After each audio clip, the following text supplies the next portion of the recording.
정권별로 살펴보면은 이 부분이 약간 재밌기는 한데, 김영삼 대통령 이전은 노태우 대통령이었어요. 노태우 정권에서는 86 아시안게임이랑 88 올림픽이 있었고, 그것을 홍보하기 위해서, 유치하기 위해서 투자를 굉장히 많이 했고 돈을 많이 풀었습니다. 그래서 경제가, 서민경제도 굉장히 발전을 많이 했어요. 그거를 등에 업고 김영삼 대통령이 금융실명제를 어느 날 갑자기 실시를 했죠. 그리고 어느 날 갑자기 부동산 실명제를 실시했고, 또 마지막에는 OECD에도 가입을 했어요. 그러면서 한국 경제가 만천하에 드러나면서 IMF를 끌어왔죠. 그걸 해결하기 위해서 김대중 대통령이 나섰고 가장 강력한 활성화 정책을 펼쳤습니다. 그리고 이때 말기 중부 시절부터 그 부동산 가격이 급등하기 시작했고, 노무현 정부 들어서는 이 급등한 부동산을 막기 위해서 종합부동산세까지 끌어들이면서 토지 공개념 개념을 굉장히 확대를 시킵니다. 그래서 노무현 정부도 경제는 괜찮았었는데 집값을 막는데 온 힘을 기울였다라는 거고요. 특히 노무현 정부를 주의해야 하는 점이, 김대중 정부에서 인터넷을 들여왔고 그걸 기반으로 전산화를 시키고, 노무현 정부에서 정부 전산화를 시켰습니다. 그래서 모든 부동산 정보를 전산 데이터화 시켜놨어요. 이때부터 시작된 게 지금 현재 우리 모든 부동산 정보 내역은 전부 다 정부에서, 세무서에서, 국토부에서 다 들여다보고 있어요. 그래서 우리 세금 포탈 할 생각하지 마셔요. 노무현 정부 때 들어서는 경기는 괜찮았으나 부동산이 굉장히 많이 올랐다.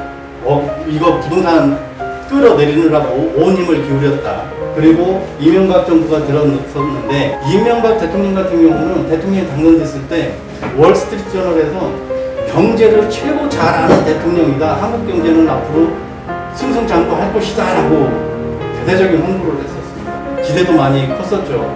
그런데 미국 리먼 브라더스 사태 때문에 2008년 금융위기 겪으면서 망가졌죠. 그 망가진 거를 일으켜 세우느라고 자신의 공약사인 4대강 사업을 굉장히 강력하게 밀어붙이셨던 때입니다. 이때는 뉴타운 건설 계획이 새로 나왔었고, 도시형 생활주택이라는 것도 나왔었습니다. 뉴타운 같은 경우는 여수에는 없습니다. 근데 도시형 생활주택 같은 경우는 오피스텔이랑 아파트 중간 사이 정도라고 보시면 돼요. 그래서 여수에는 학동에 센트럴파크가 도시형 생활주택입니다. 그리고 우리는 아파트나 빌라 정도로 알고 있지만, 웅촌에 테라스 힐이라는 게 도시형 생활주택이죠. 도시형 생활주택의 특징은 주차장이 협소하다는 거예요. 박근혜 정부 들어서서 이때도 유럽 재정위기 시절이었기 때문에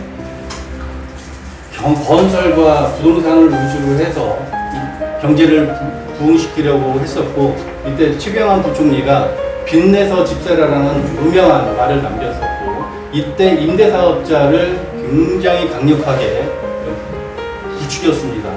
그리고 박근혜 다음에 문재인 정부 들어서서 이상하게도